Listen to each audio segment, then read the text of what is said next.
如果人生是一條鋪設好的軌道，那我聆聽，本該在最標準的軌道上平穩運行，升學、留學，成為一名優雅的建築師。而沈徹，他從出生起就是那顆鬆動的稻丁，注定要在轟鳴中脫落，墜入污泥。我們在那條窄窄的長巷裡交匯，共享過一個漏雨的屋檐，分食過一顆廉價的奶糖。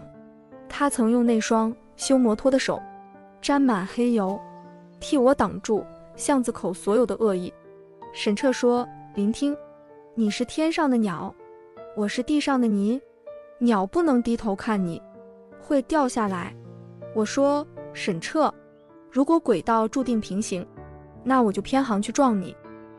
沈徹住在我家對門，他爸是烈士，他媽跟人跑了，他跟着一個嗜賭如命的奶奶長大，而我是這棟樓裡唯一的希望，是全家省吃儉用供出來的乖乖女。我每天早上7點出門，沈徹通常剛從外面混完回來，他騎着那輛破爛的摩托，引擎聲震的，整棟樓都在顫抖。他懶洋洋靠在修車鋪門口，校服斜斜掛在肩膀上，眼角帶着打架留下的青紫。他說：書呆子，今天又穿得這麼白。我不理他，低着頭快步走過，可沒走2步，書包帶子就被一股力道拽住。沈徹從兜裡掏出一袋溫熱的豆漿，塞進我手裡，語氣不耐煩：吃飽了再讀書，免得沒力氣走路，擋老子的路。那時候我是白色的，他是黑色的，我們在同一條長巷裡擦肩而過，看似平行，卻在每一個我不曾察覺的瞬間，他都在默默清理我前方的碎石。筒子樓經常停電，每當黑暗降臨，我總能聽見露台那邊傳來輕微的重物落地聲。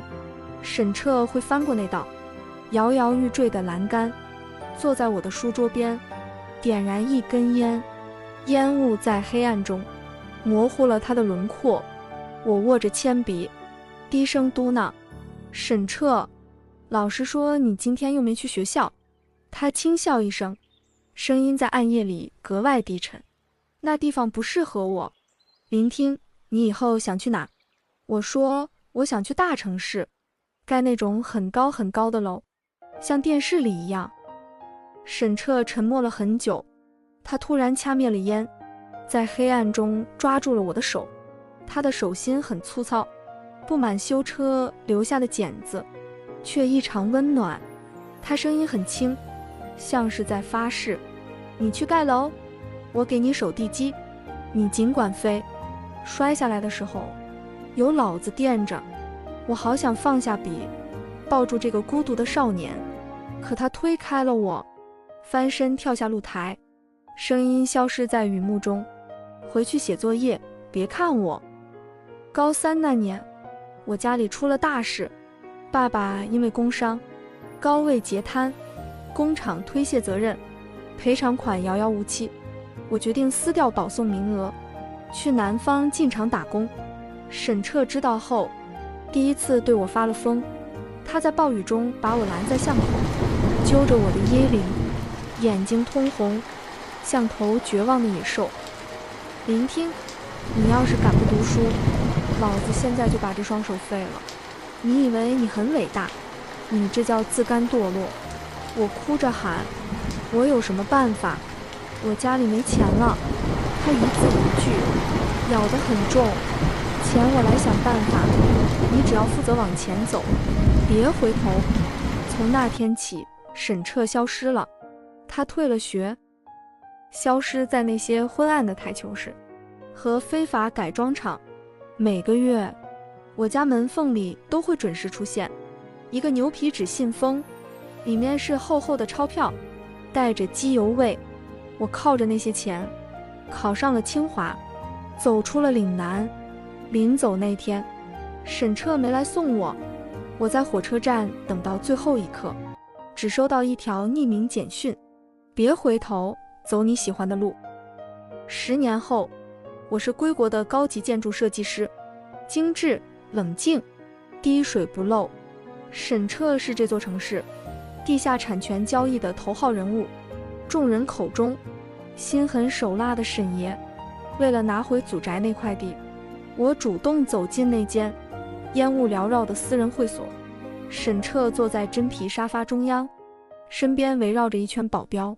他穿着黑色襯衫，領口解開2顆，露出鎖骨上一道深刻的傷疤。他晃着手中的威士忌，眼神輕佻又陌生，像看一個路人。林小姐，好久不見。我強忍心痛，公事公辦。沈先生，這塊地對我很重要。他輕身靠近，那股熟悉的煙草味瞬間席捲我的感官。他修長的手指勾起我的一縷頭髮，在指尖纏繞。想要地，那得看林小姐能拿什麼來換。那天晚上，他把我灌得爛醉，在我意識模糊之際，我感覺到他把我抱進車裡，他那雙冰冷的手顫抖着撫摸過我的臉頰。我聽見他在我耳邊破碎的呢喃：聽聽，為什麼要回來？為什麼不聽話？你該在那顆星星上待着，別回泥潭裡找我。沈徹其實一直在給警方當線人，他這些年的心狠手辣，全是為了搜集跨國犯罪集團的證據。他把自己活成了一個惡魔，只為了給這座城市換一場乾淨的雨。在收網行動的前一夜，他再次翻進我酒店的陽台。我衝上去抱住他。沈徹，他渾身冰冷，帶着血腥味。他緊緊扣住我的腰，像要把我揉進骨頭裡。他把一個活頁夾塞進我懷裡，這是一份授權書。如果明天我沒回來，名下所有的地產和資金全部轉給你。聆聽，帶着這些錢回你的高樓去，永遠別提我的名字。我哭得撕心裂肺。我不走。沈徹，你欠我10年的真相，你憑什麼讓我一個人走？他深深看了我一眼，突然低頭吻住了我。那個吻霸道又絕望，帶着玉石俱焚的決心。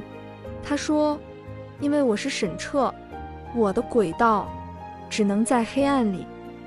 收網行動非常慘烈，爆炸聲震碎了整片舊城區的寧靜。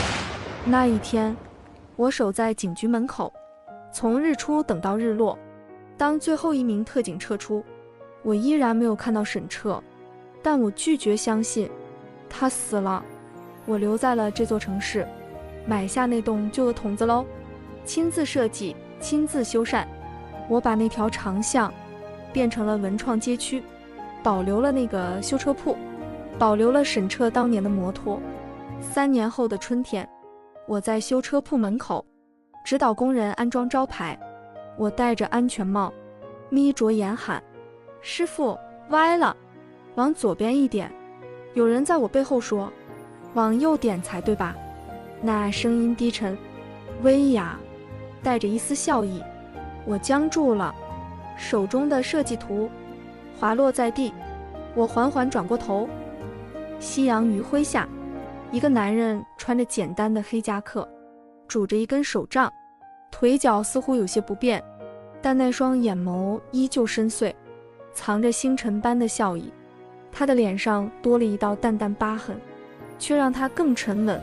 聆聽，他一步步走向我，我眼淚決堤。沈徹，我不顧一切撲進他懷裡。他丟掉手杖，單手死死摟住我的腰，將頭埋在我頸窩，用力吸了一口氣。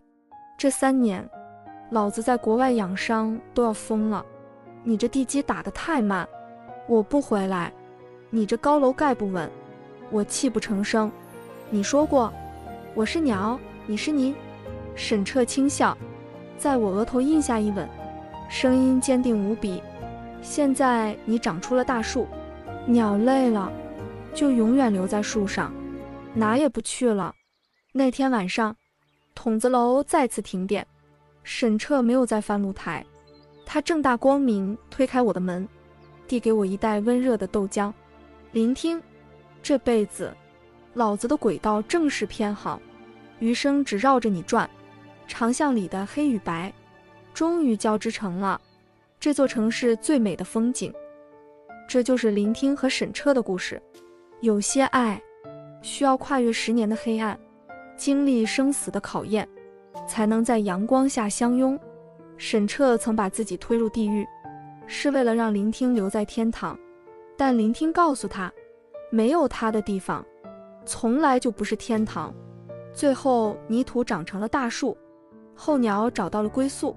雙軌雖然平行，但當心跳同頻時，整個世界都是他們的終點。如果你也喜歡這個故事，請點個讚，訂閱我的頻道。我是您的打翻故事茶，感謝您的收聽。在評論區留言告訴我，如果您是聆聽，這3年您會如何等待？我們下一個完美結局的故事再見。